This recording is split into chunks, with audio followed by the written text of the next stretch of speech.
মোহাম্মদ ভাই, বিকাশের অফিসে আমি ফোন দিছি, ওরা বলছে যে এখনো অ্যাকাউন্টে জমা হয় নাই। আর সাধারণত রেমিটেন্সের ক্ষেত্রে দেখা যায় আপনার ওরা দ্রুত রিলিজ করে দেয়। তো আমার মনে হয় আপনার ওইখানে একটু খোঁজ নেন যে সেন্ডটা হয়েছে নাকি আসলে। হ্যাঁ, আসসালামু আলাইকুম নূর ভাই। ভাই, আপনি যেহেতু সেন্ডার, আপনার অ্যাক্সেসটাই বেশি থাকবে। তো আপনি প্রয়োজনে যদি না হয়ে থাকে তাহলে চাইলে উপরের যে ডাচ বাংলা ব্যাংকের অ্যাকাউন্টটা দিলাম ওইটা তো একটু পাঠাতে পারেন। আমাদের তো কালকেই প্রোগ্রাম, টাকা পয়সা তো কালকেই লাগছিল, আপনি একটু দেখেন। কালকের সমাবেশটা আমাদের ওইখানে একটু খরচ টরচ, এই জন্য টাকাটা একটু জরুরি প্রয়োজন। তো কিছু টাকা যদি সম্ভব হয় ডাচ বাংলা ওখানে দিয়ে দেন। আসসালামু আলাইকুম। কণ্ঠটা নিশ্চয়ই আপনাদের কাছে চেনা চেনা লাগে। এই বিষয়টা আজকে এইভাবে আনতে চাইনি। এটা আনার কারণ হচ্ছে ওর কিছু ছোট লোকই গতকালকে সে একটা পোস্ট করেছে, ওই তার ফেসবুকে গিয়ে পোস্টটা পড়ে আসলে তারপরে দেখবেন। সে হলো নবাব সিরাজউদ্দৌলার উত্তরসূরি, তার বংশেরই লোক। তার বাপের বিশাল জমিদারি আছে। হ্যাঁ, ওর বাপ থাকতে হইলো বাউফলে, সেই কালাইয়া থেকে তারপরে ওইখানে থাকতে পারে না, চলে গেছে আপনার একদম চরের মধ্যে। ওই আছে না আপনার খাস জমি, সেই খাস জমিতে সেখানেই বড় হয়েছে, সেখানেই থাকে, সেইখানেই তার বাড়ি। এখন সে শ্বশুর বাড়িতে টাকা পয়সা দিয়া টিয়া বিকাশে টাকা টুকা দিয়ে ঘরটর করেছে। আর কোথায় কি করেছে, কাতারে ব্যবসা, দুবাইতে ব্যবসা, ভাইদেরকে রেন্টেকারের ব্যবসা করে দিয়েছে, কালিয়া করে তার রেন্টেকারের অফিস আছে, বিশাল এলাহি কারবার। তো সে এখন বিশাল আকারের মানে পয়সাওয়ালা এক বাপের বেটা। মানে ভাবটা এরকম, জন্মগতভাবেই সোনার চামচ মুখে নিয়ে তারপরে সে বড় হয়েছে। তার টাকা পয়সার কখনো কোনো সমস্যা ছিল না। আমাদের ভিক্ষার টাকা তোর পকেটের মধ্যে। সে কালকে পোস্টে লিখেছে, আমরা এখানে আমি কাজ করে খাই, কামলা দিয়া খাই। না, তুচ্ছ তাচ্ছিল্য করে, ভাই বেটা কামলা দিয়া না, আমেরিকায় মানে যত ধরনের কষ্ট আছে সব কষ্ট করে তারপরে স্ট্রাগল করে তারপরে দেশের জন্য কাজ করেছে। সেই টাকা, সেই কষ্টের টাকা তোরে পাঠাইছি, তোরা আবার সেই টাকা নিয়ে জালিয়াতি করছিস। আমার কথা না, ওর দলের লোকজন তারা বলেছে। প্রতি মাসে প্রবাসীরা এই চাঁদাটা দেয়, আমাদের একটা রিসিপ্ট পাওয়ার কথা, কিন্তু আমরা এই রিসিপ্টটা পাই না। প্রতি মাসে আমরা রিসিপ্টের জন্য এই আলোচনা হয়, অর্থ কমিটির হিসাব নিয়ে আলোচনা হয়, কিন্তু অর্থ কমিটি কোনো মাসেই স্বচ্ছ একটা হিসাব আজ পর্যন্ত দাঁড় করতে পারে নাই। এই বক্তব্যর পরে আবার যখন এই দলের ভেতরে গ্যাঞ্জাম শুরু হওয়ার পরে সে একটা টক শোতে গিয়েছিল, ওই যে খালিদ মহিউদ্দিনের। সেই টক শোতে যাওয়ার পর তারা এই প্রশ্ন করা হয়েছে যে আপনি টাকা পয়সা হিসাব দেন না, আপনি ইচ্ছা মতো বিকাশের টাকা টুকা নিয়ে সব ভাঙেন। তখন সে বলেছে কি যে আমি অর্থ কমিটি নাকি সব জানে, সে কিছু জানে না। আপনি প্রবাস থেকে কি পরিমাণ টাকা পেয়েছেন গণ অধিকার পরিষদের জন্য? সেটা আমাদের অর্থ কমিটি এবং অডিট কমিটি বলতে পারবে, কারণ এটা তো আমি জানি না, অর্থ কমিটি এবং অডিট কমিটি বলতে পারবে। হ্যাঁ, আসসালামু আলাইকুম নূর ভাই। ভাই, আপনি যেহেতু সেন্ডার, আপনার অ্যাক্সেসটাই বেশি থাকবে। তো আপনি প্রয়োজনে যদি না হয়ে থাকে তাহলে চাইলে উপরের যে ডাচ বাংলা ব্যাংকের অ্যাকাউন্টটা দিলাম ওইটা তো একটু পাঠাতে পারেন। আমাদের তো কালকেই প্রোগ্রাম, টাকা পয়সা তো কালকেই লাগছিল, আপনি একটু দেখেন। যখন এটা নিয়ে একটু আলোচনা শুরু হয় তখন নূর ভাই বলে, এই সামনের মাসে তোমরা সঠিক হিসাবটা নিয়ে আসবে।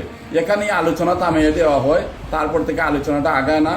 এইভাবেই অর্থ কমিটি চলতেছে, কোনো স্বচ্ছতা অর্থ কমিটির আজ পর্যন্ত এই 1.5 বছরে আমরা সঠিক হিসাব পাই নাই।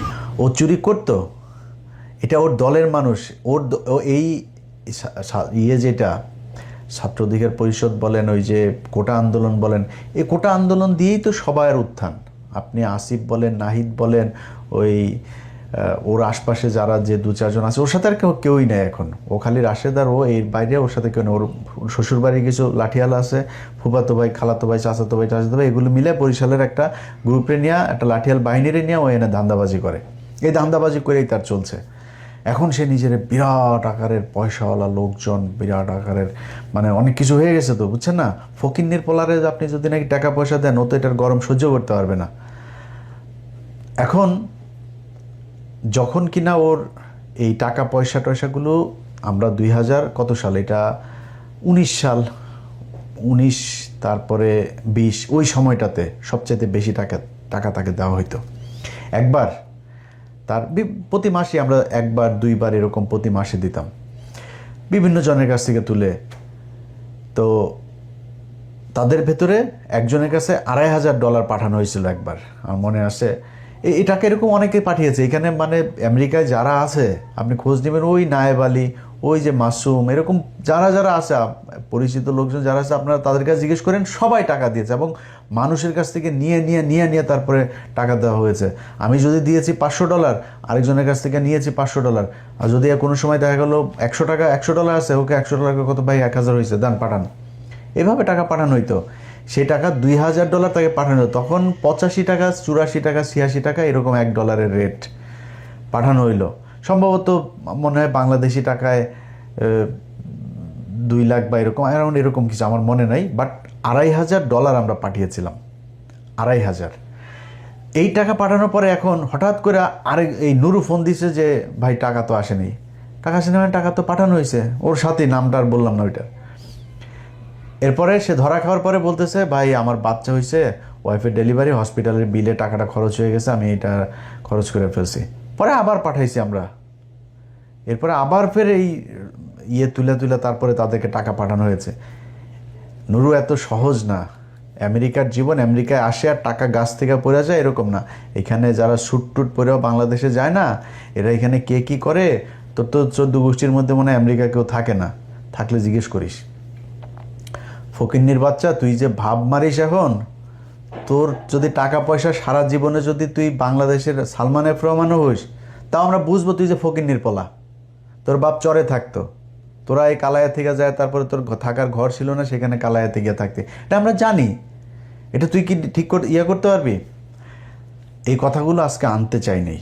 ওর ইদানিং দেখবেন চলাফেরা, ওর পাঞ্জাবি, মানে নতুন নতুন পাঞ্জাবি, তারপরে হাঁটার যে ধরন, হাঁটার ভাবটা দেখলে আপনি বুঝবেন যে ফকিন্নির পোলাদের টাকা পয়সা হইলে কি হয়, এটা এরে দেখে ভালো করে বুঝবেন।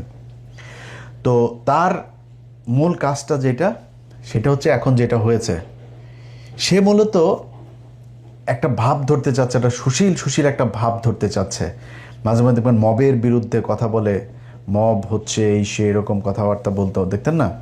অথচ ওর এই যে কিছু ওর এই বাউফল, তারপর কি বলে কালায়া মালায় এইসবের কয়েক জায়গার গলা চিপার কিছু পোলাপানে নিয়ে ও এখানে ঢাকা শহরে মাস্তানি করেছে। এই 5 তারিখের বহুত মানুষের, আওয়ামী লীগের লোকজনের ব্যবসা প্রতিষ্ঠান, বাড়িঘর, এগুলো তো কালকে পোস্ট করেছে, আমি করেছি। ও যেই কাজগুলি ও করে, এই কাজগুলো আমার উপর দিয়ে চালিয়েছে। তুই নুরু শোন, তোর একটা কথা বলি, তোর কোনো বাপেরে যদি কোনোদিন জানতে পারিস যে ইলিয়াস কোনো ব্যবসা প্রতিষ্ঠানে কোনো কারোর কাছে যায়, তারপরে চাঁদাবাজি করছে, কারোরে তদবির করে করছে, বেটা বদলি করা তো পরের কথা, তদবির করছে কিনা তুই এটা খোঁজ নিস, যায় কারোরে কোনদিন করছে কিনা। যদি একটা দেখাইতে পারিস, নিজের জুতা দিয়ে নিজের গালে লাগাবো। তুই তোর মতো মনে করিস তুই সবাই রে, সে এগুলো কালকে পোস্টে লিখেছে। প্রথম 5 তারিখের পর আন্তর্জাতিক অপরাধ ট্রাইব্যুনালের চিফ প্রসিকিউটর তাজুল ভাইরে এখন তো আপনারা সবাই পাবেন খুব সহজে। তাজুল ভাইরে জিজ্ঞেস করেন, তাজুল ভাই ফোন করলো, ইলিয়াস এই বেয়াদব কয়েকটা উচ্ছৃঙ্খল পোলাপান নিয়ে এসে তারপরে এরকম বলতে, সে আমারে বলতেছে 1 মিনিটও চেয়ারে বসতে দিবে না, কারণ কি তার লোক ওইখানে নিয়োগ দিতে হবে প্রসিকিউটর হিসাবে তাজুল ভাইয়ের অফিসে। তাজুল বলছে না, এটা তো আপনার কথা মতো হবে না, সরকারের এটা নেবে, পদক্ষেপ নেবে, সেটা সরকারের ব্যাপার, এটা আপনার ব্যাপার না। তাজুল ভাই স্টেট কার্ড কথা বলে আইছে। তো তাজুল ভাই এই অপমান সহ্যান, উনি আমার ফোন দিয়েছে, তাজুল ভাই বলছে ইলিয়াস এই ব্যাপার কী। তা আমি জাস্ট খালি পোস্ট দিলাম, বলছি নুরু তোরে 2 মিনিট সময় দিলাম, 2 মিনিটের মধ্যে ওইখান থেকে বের হয়ে আসবে, মাস্তানি সব জায়গায় করবি না। আচ্ছা তাজুল ভাইরে আমি ভীষণ পছন্দ করি। সাথে সাথে রাশেদ ফোন দিছে, বলি ভাই আপনি এই পোস্টটা ভাই ডিলিট করেন, আমরা ভাই এখান থেকে চলে যাচ্ছি, সরে আসছে। আচ্ছা, স্বাস্থ্য মন্ত্রণালয়ের একজন স্বাস্থ্যমন্ত্রী একজন ব্যক্তিগত সহকারী ছিল, সেই ছেলেটা একজন জুলাই যোদ্ধা, তার হাত দিয়ে বহু জুলাই এই যুদ্ধে আহত বহু মানুষকে সে এই সুস্থ করেছে। এইটার কারণেই তাকে এই মন্ত্রীর পিএস বানানো হয়েছিল। সে বহু পোলাপানকে সে রাশিয়া থেকে আপনার MBBS করেছে, যে কারণে রাশিয়ায় তার অনেক এই মেডিকেলে আপনার অনেক প্রফেসর এরা ছিল, ভালো ভালো হসপিটাল ছিল, সেগুলি সে চিনত, সে বিভিন্ন রোগীকে নিয়ে গিয়েছে। এমন একজন মানুষকে সে তার একটা তদবির করেছে, তাদের কাছ থেকে আপনার কিছু জিনিস কিনতে হবে, এটা নুরু দিবে, সাপ্লাই দিবে। সে বলছে না ভাই আমি এটা পারবো না। কেন পারবে না? তার বিরুদ্ধে যায় আপনার দুদকের সামনে যায় তারা তার পোলাপান কয়টা আছে, 50-60 জন কি পোলাপান আছে, এগুলো টাকা পয়সা দিয়ে পারলে আগে বিকাশে টাকা খাইতো, এখন দান্দাবাজি টাকায় খায়। তো এখন হয়তো সংখ্যা আরও বাড়বে। দুদকের সামনে যায় এক দফা এক দাবি নিয়ে বসছে, ওই ওনারে পিএসসি করতে হবে। দুদকের যায় সেখানে ফাইল করছে, সেখানে মব সৃষ্টি করে সেই ছেলের বিরুদ্ধে তারপরে করা হয়েছে। সেই পিএস আমার ফোন দিল, ভাই এই ব্যাপার। আমি সাথে সাথে এটা খোঁজ নিলাম, নিয়ে দেখলাম যে ছেলে খুব ভালো। সে বাইরে তখন দুদকে সে যখন করেছে, আপনার কমপ্লেন করেছে, সে তখন রাশিয়াতে। এই নুরু বলেছে দুদককে যে সে রাশিয়া পালিয়ে চলে গিয়েছে, অথচ নুরু তখন একজন রোগী, খুব সিরিয়াস একজন রোগী। আপনাদের মনে আছে যে যার ওই যে মুখ দিয়ে আপনার এই নাকটাক এগুলো সব যে একদম হয়ে গিয়েছিল আর কি, বিকৃত হয়ে গিয়েছিল। সেই ছেলেকে সে ওইখানে ট্রিটমেন্ট নিয়ে দিতে গিয়েছে। সেই ছেলেরও বক্তব্য আমাকে পাঠিয়েছে, শোনেন আপনারা। আমি সেগুনতম্ব ভগবান এমনিতে সবাইকে দাদা নমস্কার ও রচি ভাগ্যদের আসসালামু আলাইকুম। এই জুলাই আন্দোলনে শুরু হওয়া 5 আগস্টে সফল আহতদের নিয়ে যে গাছপার কাজ করেছেন, সেই গাছপার হচ্ছেন ওষুধের স্বাস্থ্য ওষুধের কান্দাল ধরনের ব্যক্তিগত কর্মকর্তা ডাক্তার মাহমুদুল হাসান। ইন্দিরাও তিনি এপিসি দায়িত্বে রাশিয়া আমার ছাত্র গিয়েছিলেন অন্য চিকিৎসার জন্য। তো আমি এখন শুনতে চাচ্ছি ওনার নামে অনেক মিথ্যা গুজব ছড়াচ্ছেন, উনি নাকি কোটি কোটি টাকা রাশিয়া সাক্ষাৎ করেছেন। আরও শুনতে চেয়েছি উনি নাকি বাংলাদেশে আট দেন না। তো আমি তো দেখছি এখন উনি বাংলাদেশে আছে। কিছু কিছু শুদ্ধভাবে লোক আছেন যারা মিথ্যা অপবাদ ছড়াচ্ছেন। আমি তাই ওষুধের সংগ্রহণ দেখতে বলতে চাই যে তারা যেন একজন মানুষকে কাটতি থেকে বরখাস্ত করা দেয়, যেন থেকে ঠিকমতো খোঁজ নিয়ে খাটতে। কারণ এই বিষয়টি কিছু করলাম, তাহলে এটা আমাদের দেশের জন্য খুবই দুঃখজনক। এমনকি আসাম নামের ভাই অনেক ভালো মানুষ, তিনি আমার সাথে ছিলেন প্রায় 2 মাসের মতো। সেখানে আমি দেখেছি উনি অনেক ভালো মানুষ। আচ্ছা, এরপরে হইল তার এলাকার আপনার কালাইয়া, সেখানে আপনার গলাচিপায়, সেখানে আপনার করছে গলাচিপাতে ওইখানকার ইউএনও ছিল। সেই ইউএনওর কাছ থেকে 72 লক্ষ টাকা একদম 5 তারিখের পরপরই 72 লাখ টাকা খেয়ে দিছে। সেই খাওয়ার আবার একটা কঠিন কৌশল করে তারপরে সে খাইছে। ওই লোক আওয়ামী লীগের লোক, তারা বলছে তো আপনারা আমি রাখবো, আমি কি পাবো। তখন সে একটা সিস্টেম করছে যে নুরুকে সংবর্ধনা দিবে। এই সংবর্ধনার কথা বলে 72 লাখ টাকা খরচ করছে একটা সংবর্ধনার পিছনে। এটা সেই ইউএনএর সেই ইয়ের মধ্যে এখনো পর্যন্ত আছে। অতএব সেইখানে যখন 72 টাকা খরচ করতে হলে তো একটা হিসাব খরচটাও দেখাইতে হবে। প্যান্ডেল করছে, বিশাল এক প্যান্ডেল। এই যে প্যান্ডেল আপনারা দেখতেছেন, এইটা লোকজন নাই, খালি জায়গা। নুরু যায় থাকবে, 1 রাত থাকবে। 1 রাতের জন্য একটা এসি কেনা হয়েছে। সেই এসি রুমের মধ্যে নুরু থাকতে। নুরুর বাপ তো হইল গিয়া জমিদার। নুরু জীবনে তো এসি ছাড়া ঘুমায় নাই। নুরুর জন্য এসি কিনতে হয়েছে 1 রাতের জন্য। এই এসি মেসি কিনা আমার কাছে ওই পুরা এই কাগজ আছে, এই যে তালিকা দেখছেন, এই বিভিন্ন নামে দেখায় টোটাল প্রায় 73 লাখ টাকা সে ওইখান থেকে উঠাইছে। এই টাকাটা পুরা নুরু মেরে দিছে। এইভাবে সে এই 5 তারিখের পর থেকে পুরা সময়টাতে সে আপনার নানান ধরনের টাকা লুটপাট করছে। তো এই ফকিন্নির পোলার আপনার পা থেকে মাথা পর্যন্ত পুরাটাই দুর্নীতি, অনিয়ম, মানুষের টাকা আত্মসাৎ, এটাতে ভরা। সে জীবনে কোনো দিন আওয়ামী বিদ্বেষী ছিল না, সে আওয়ামী বিরোধী জীবনও কখনো ছিল না। তার রক্তের মধ্যে আওয়ামী লীগ। তার বাবার একটা বক্তব্য আপনারা শোনেন, তার বাপ তারে নিয়ে কি বলে। রাজনৈতিক দেশ ছিল বঙ্গবন্ধু শেখ মুজিবুর রহমান। এটা যদি আমি বলি দেশ ছিল না, তাহলে আমি ভুলের রাজ্যে বসবাস করি। আজ এখন বাংলাদেশে বঙ্গবন্ধুর পর দ্বিতীয় নেতা বিভিন্ন। আমি আপনাদের কাছে আর একটা কথা বলি, আমি এখান থেকে বিদায় নেব। বিএনপি কিন্তু রাজনীতি করিয়া এই দেশ, তারপরে জাতীয় পার্টি কি রাজনীতি করিয়া ক্ষমতায় আসছে? কি বলেন? জাতীয় পার্টিও রাজনীতি করে আসে নাই, বিএনপিও রাজনীতি করে আসে নাই, বঙ্গবন্ধু রাজনীতি করে আসে। ভাবন প্রত্যেকের দোয়ায় সে এখন জাতীয় নেতা। তার সামনে বাংলাদেশে এখন জাতীয় নেতা আর নাই। মনে মনে কলা খায় অনাগো নেতায়, তার সাথে দয়ালু যোগাযোগ করে তারেক রহমান। তোমরা এখানে বইয়া ছোলা কলা খায়। তার এলাকার আরেকজন আছে, সেও তার আত্মীয়, সেও ওইখানকার আওয়ামী লীগের পদে ছিল। সেই লোক তাকে হইল গিয়া এই গলা চিপার আপনার বানাইছে, বাউফলের আপনার শেখ মুজিব বানাইছে। শুনেন তার বক্তব্য।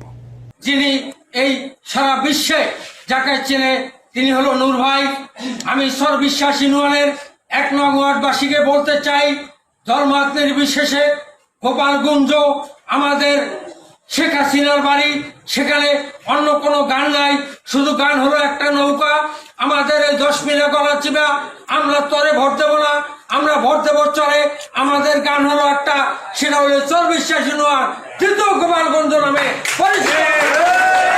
আপনারা তার শেখ হাসিনার সাথে যেদিন সে কিনা ওই যে ভিপি নির্বাচিত হয়, ভিপি নির্বাচিত হওয়ার পরে শেখ হাসিনার সাথে তো নিশ্চয়ই আপনারা তার বক্তব্যগুলো শুনছেন। আমি আজকে আবারও আপনাদেরকে শোনাই, এটা হয়তো অনেকেই মিস করে গেছেন।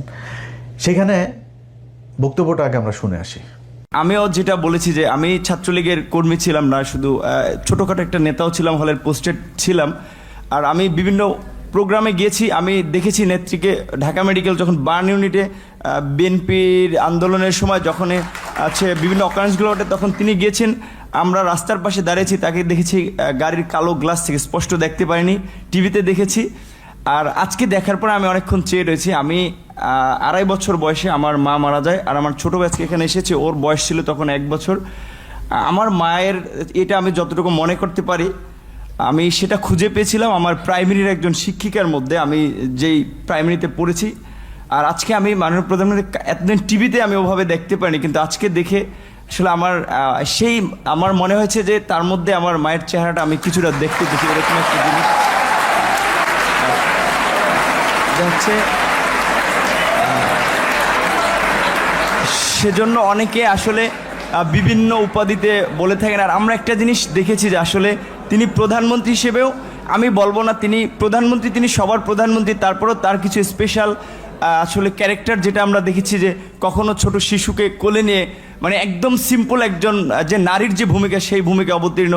আবার যখন দেখেছি আন্দোলন সংগ্রামে মানে তার শুনেছি ওই সময়ের তার সেই মানে ছাত্র রাজনীতি থেকে উঠে এসেছে, তার কৃতিত্বের কথা আমরা শুনেছি। আর বঙ্গবন্ধুর কথা তো এটি আসলে তো শুধু আমরা না, সারা বিশ্বের মানুষ জানে। আর তার সুযোগ্য কন্যা যদিও শেখ রেহেনা আপা আমরা রয়েছে, কিন্তু এটি তো আমরা মানে সবার মধ্যে সব গুণ এককভাবে থাকে না, কিন্তু আপা আমরা মনে করি যে আসলে যেটা বঙ্গবন্ধুর মধ্যে অনেকে বলে যেটা ছিল, তার পুরোটা মনে হয় যে আমাদের নেত্রী পেয়েছেন।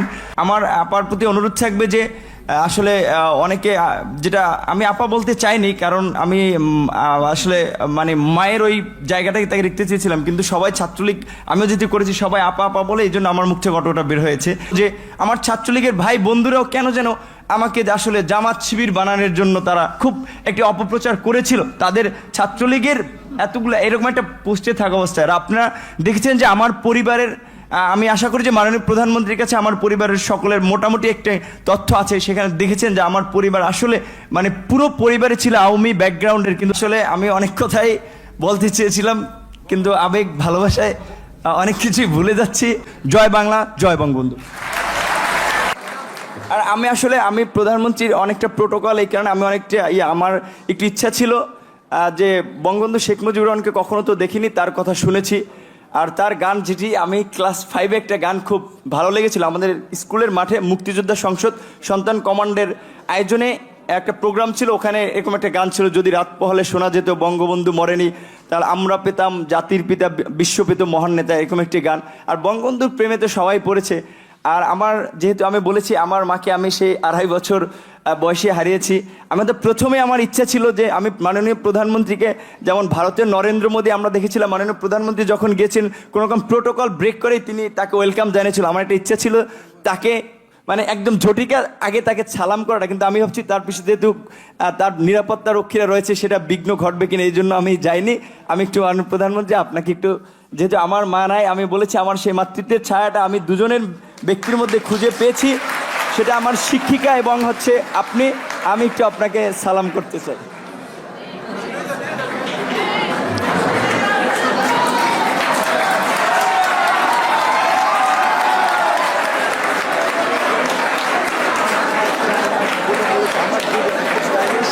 দেখেন, তাকে এই কোটা আন্দোলনের পোলাপান, এটা তো সে একা করে নাই। এই আন্দোলন যারা করছে তাদের ভেতরে অন্য যারা ছিল, ওই দিন যখন সে শেখ হাসিনার ওই প্রোগ্রামে যায়, সবাইকে নিয়ে গেছে এক গাড়িতে, আর তাকে নিয়ে গেছে আবার আরেক গাড়িতে। এটা প্রমাণও আছে। ছাত্রলীগ নেতারা ঢাকা বিশ্ববিদ্যালয়ের বাসে করে গণভবনে গেলেও ভিপি নুরুল হক ও সমাজসেবা সম্পাদক আক্তার হোসেন যান আলাদা গাড়িতে। এই আলাদা গাড়িতে নেওয়ার কারণ হচ্ছে তারে শেখ হাসিনা ওই দিনই তাকে পারচেজ করে, সে ওই দিন তার কাছে বিক্রি হয়ে যায়, এবং যেই কারণে যারা তার সাথে এতদিন আন্দোলন করছিল তারা আবার ঢাকা বিশ্ববিদ্যালয়ে পরের দিন সংবাদ সম্মেলন করে এটার অভিযোগ করে। কিন্তু আমরা মনে করি তিনি যে বক্তব্য পূর্বে দিয়েছেন এবং গতকাল যে বক্তব্য দিয়েছেন, এটি এক ধরনের মানে টোটাল আন্দোলন স্পিরিটের জন্য ক্ষতিকর বলে আমরা মনে করি। যে আন্দোলনটা যে গতিতে যাচ্ছিল এবং তার মুখের দিকে সারা দেশে ঢাকা বিশ্ববিদ্যালয়ের ছাত্র সমাজ তাকিয়েছিল, এটি ঢাকা বিশ্ববিদ্যালয়ের ছাত্র সমাজকে যথেষ্টভাবে হতাশ করেছে বলে আমরা মনে করি। তার সাথে গতকাল তিনি গণভবনে বক্তব্য দেওয়ার পরে তার সাথে আমরা এখনো মিটিংয়ে বসতে পারিনি। তার সাথে আমরা বারবার যোগাযোগ করার চেষ্টা করেছি যে আপনি যে বক্তব্যটা দিয়েছেন, এই বক্তব্যকে আপনি নিজে স্বীকার করে দিচ্ছেন, তার মানে আপনি কি চান না যে আন্দোলনটা চলুক কি চলুক না। তিনি এখনো আমাদের সামনে এটি স্পষ্ট করেননি। যেহেতু তিনি স্পষ্ট করেননি, আমরা মিডিয়ার মধ্য দিয়ে যে বক্তব্য, গণভবনে প্রধান বক্তব্য যেটি পেয়েছি, এটি যথেষ্ট সাংঘর্ষিক। এখন তিনি যদি এই বক্তব্যকে ধরে রাখেন তো নিশ্চয়ই সেটা ছাত্রদের যে স্পিড সেটার সাথে প্রতারণাপূর্ণ। তিনি যেটি বলেছেন যে এই একটা নির্বাচন করতে গেলে কিছু ছোটোখাটো ত্রুটিপূর্ণ থাকে, আমরা প্রত্যাশা করি আগামীবার যে নির্বাচনটি হবে সেই নির্বাচনটি যথেষ্ট সুষ্ঠু হবে। আমরা মনে করি এই নির্বাচনটি, তিনি যে বক্তব্য প্রদান করেছেন আর এই বক্তব্যটা যথেষ্ট সাংঘর্ষিক। আমরা প্রত্যাশা করেছিলাম তিনি যে গণভবনে গিয়েছেন, তিনি হয়তো গিয়ে এই যে পুনর্নির্বাচনের দাবিটি তিনি হয়তো ওখানেও তুলে ধরবেন, ওইটা দৃঢ়ভাবে পুনর্ব্যক্ত করবেন, কিন্তু তিনি সেটা না করবার মধ্য দিয়ে এক ধরনের, ভাই যেটা বললেন যে এক ধরনের এইটা ছাত্রদের যে স্পিডের সঙ্গে এক ধরনের তিনি দ্বিচারিতা করেছেন। আচ্ছা, এটা আবার দেখেন, সে একটা ব্যাখ্যা দিয়েছে যে তাকে নাকি ওই দিন নিয়ে যাওয়া হয়েছিল, মানে এই 5 তারিখের পরে সে ব্যাখ্যা দিয়েছে তাকে নাকি ওই দিন নিয়ে যাওয়া হয়েছিল, তার বাবাকে চাপ দিয়ে তারপরে নিয়ে যাওয়া হয়েছে, অথচ ওর বাপের সাথে ওর ভালো সম্পর্ক না। ওর বাপ এই 5 তারিখের পরে ওর পিছনে আসছে, ওর বাপের সাথে কিন্তু ওর ভালো সম্পর্ক না, ওর বাপ ওরে দেখেও না তেমন ঠিক মতো। ওর ওই যে নানি বাড়িটারই আরও কিছু আত্মীয় স্বজন আছে, তারা ওরে দেখে। ওর বাপ আরেক জায়গায় বিয়ে করে, ওর বাপ তার মতো থাকে, ওর বাপের সাথে ওর সম্পর্ক ভালো না। অথচ তার বাপের নাকি চাপ দিয়ে তাকে নাকি ইয়ে করছে। অথচ তার যে বক্তব্য আপনারা শুনলেন, আপনার কি মনে হয় যে কোনো দিন কোনো মানুষকে চাপ দিয়ে এত স্বতঃস্ফূর্তভাবে তোরা চাপ দিয়ে নাই অনুষ্ঠানে নিয়ে যাইতে পারে? আপনাকে আমার মায়ের মতো লাগে, আপনি আর পায়ে ধরে মাপ চাইছে, আপনারা দেখছেন না, পায়ে ধরে সালাম করছে সে, অথচ সে বলে আরেকটা।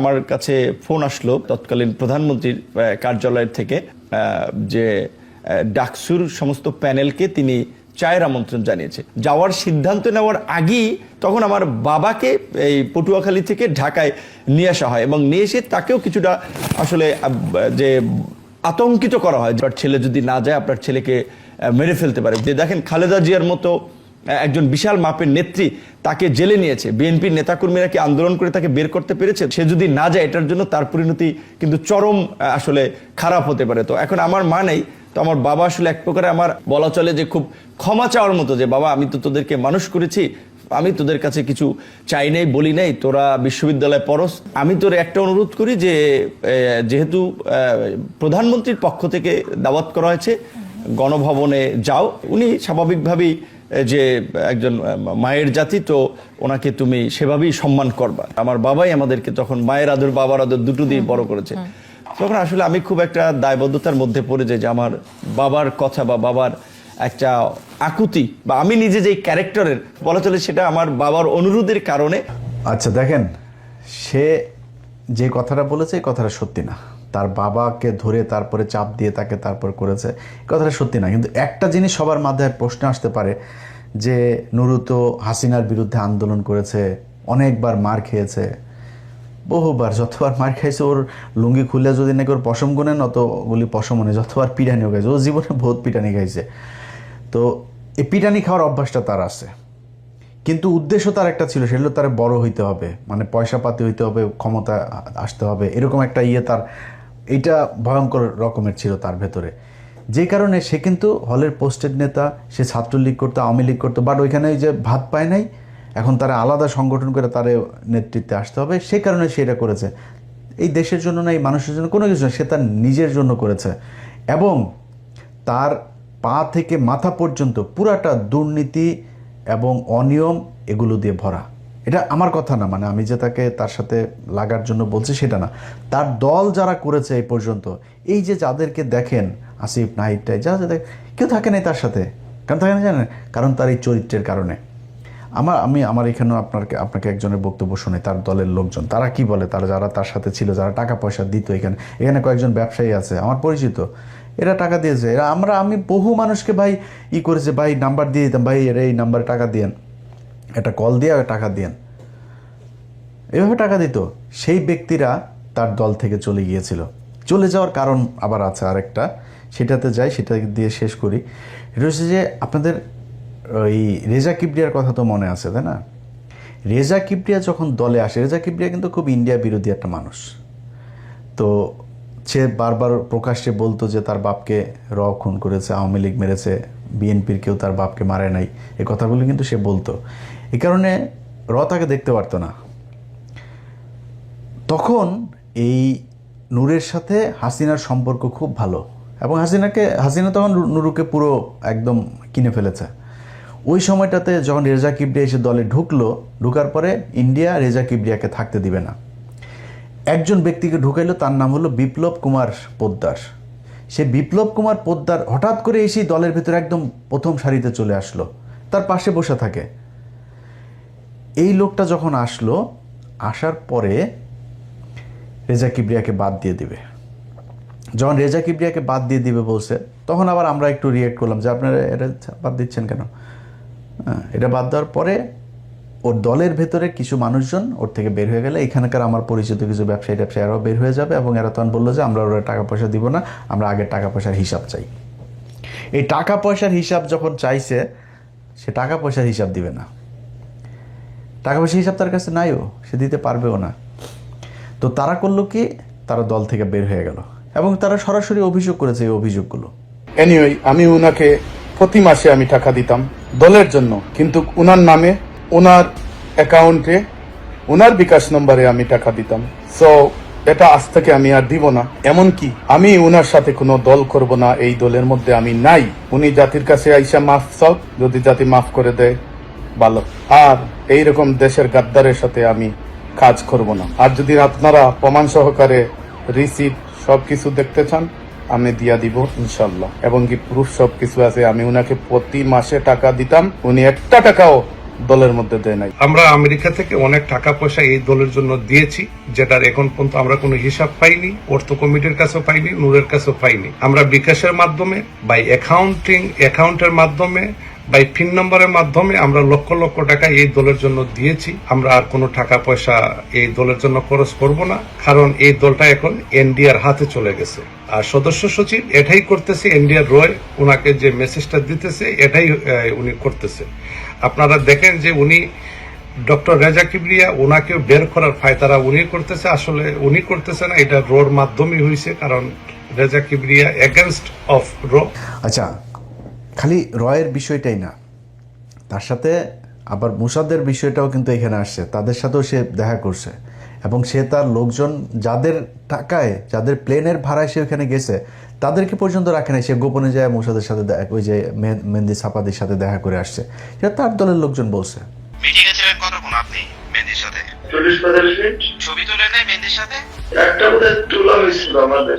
হ্যাঁ, ওইটা আমাকে দিবেন, ওইটা আমি ড্যানিয়েলকে পাঠাবো, ড্যানিয়েলকে আপনার নাম্বার দেব, আমি বলবো যে আমাদের লোক, ঠিক আছে? ড্যানিয়েল আপনার সাথে ফোন দিবে। He was meeting with Safadi about this issue.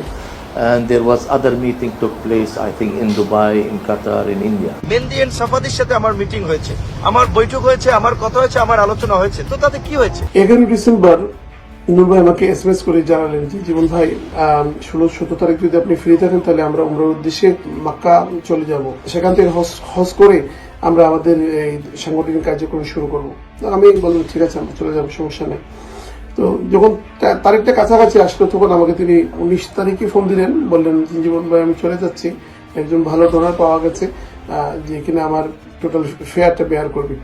তখন আমাকে বললেন আমার তো কিছু অ্যাপয়েন্টমেন্ট আছে, যেহেতু আমরা একসঙ্গে যাচ্ছি আপনাকে বলা উচিত, এখানে আমার মুসাদ সহ বিভিন্ন গোয়েন্দা সংস্থার সঙ্গে দেখা হবে, আমাদের একসঙ্গে যেতে হবে। তো আমি ওনাকে স্ট্রেট বলে দিয়েছিলাম ওই সময় যে জি না, আমরা তো হজ করতে যাচ্ছি, এই মুহূর্তে আমি এই ধর্মীয় অনুভূতি এবং রাষ্ট্রীয় বিরোধী কোনো কাজ কর্মকাণ্ডে অংশগ্রহণ করব না, আপনি কাতার চলে যান আর আমি মক্কা চলে যাই। তখন উনি কাতারে প্রবেশ করলেন আর আমি মক্কার উদ্দেশ্যে রওনা করলাম। আমি মক্কায় 18 দিন থাকার পর উনি মক্কা যখন আসলেন তখন আমার সঙ্গে দেখাও ওনার হয় নাই।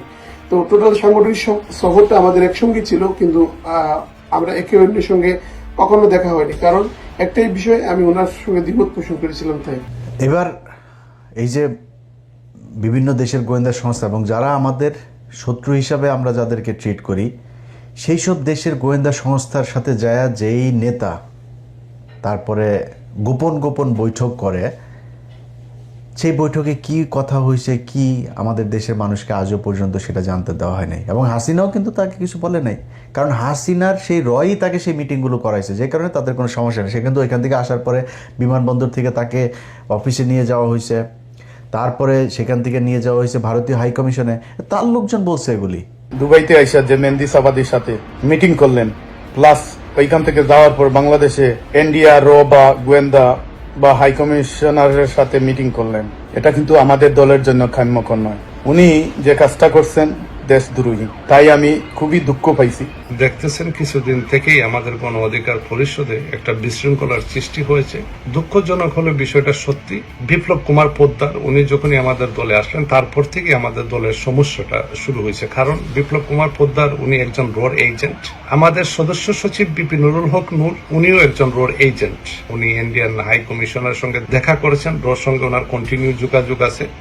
উনি ডাম বাম কিছু বুঝতেছেন না, উনি যা ইচ্ছা তাই করতেছে। এটার একমাত্র কারণ হয়েছে ওনার যে মিশনটা, যে ওনার মিশনটা না, রোড যে মিশনটা, এই মিশনটাইকে কিন্তু উনি কমপ্লিট করতেছে। এই হচ্ছে নুরুর আসল চরিত্র। এবার বাকিটা আপনাদের।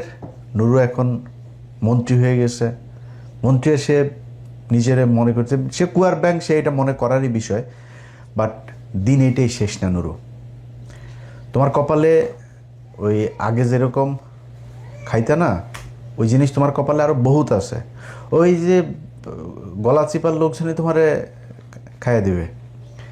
বিএনপির লোকজনের সাথে তোমার এখন হালকা পাতলা বাঁধে না, হালকা পাতলা না, ভারী ভারী খাওয়া তুমি সামনে। আল্লাহ যদি বাঁচায় রাখে এগুলো দেখব। তো শেষ করার আগে খালি তোমার একটা জিনিস বলে রাখি, যে তুমি আমার নিয়ে যখন কথা বলবা না, তখন তুমি হিসাব করবা, হ্যাঁ, যে তুমি কারে নিয়ে কথা বলতেছো।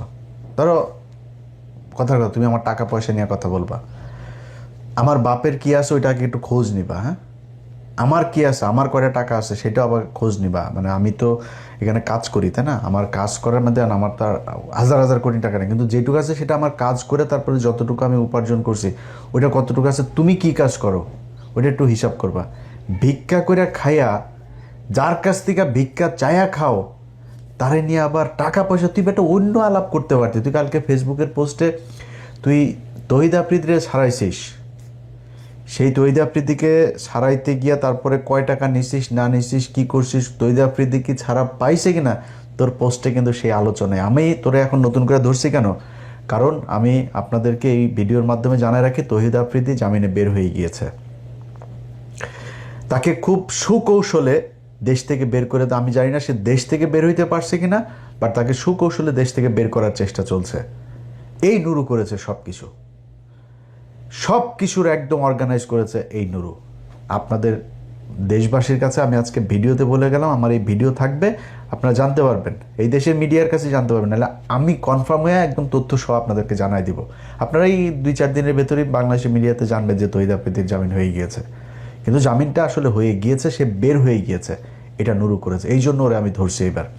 সো তুই টাকা পয়সা নিয়ে তারপরে ধান্দাবাজি করিস, আর আমি এই যারা ধান্দাবাজ তাদেরকে ধরানোর জন্য নিজের জীবন বাজি রেখে নিজের বিপদে ফেলে শত্রুতা তৈরি করে তারপরে তাদের শাস্তি চাই। এটা তোর মধ্যে আর আমার মধ্যে পার্থক্য। আর তুই আমার নিয়ে যখন কথা বলবি না, তোর পেটটার মধ্যে একটু হাত দিবি, দিয়ে দেখবি যে আমার কষ্টের টাকা তোর পেটের মধ্যে আছে, তোর টাকা আমার পেটের মধ্যে নেই, জীবনে আসবেও না, ইনশাল্লাহ আসবেও না। কারণ তোর না খায় মারা গেলেও তোর কাছে ভিক্ষা করবো না, তুই জানে ভিক্ষা করতে পারিস, ওটা আমার এতে হবে না। সো খুব হিসাব করে কথা বলবি। আল্লাহ হাফেজ।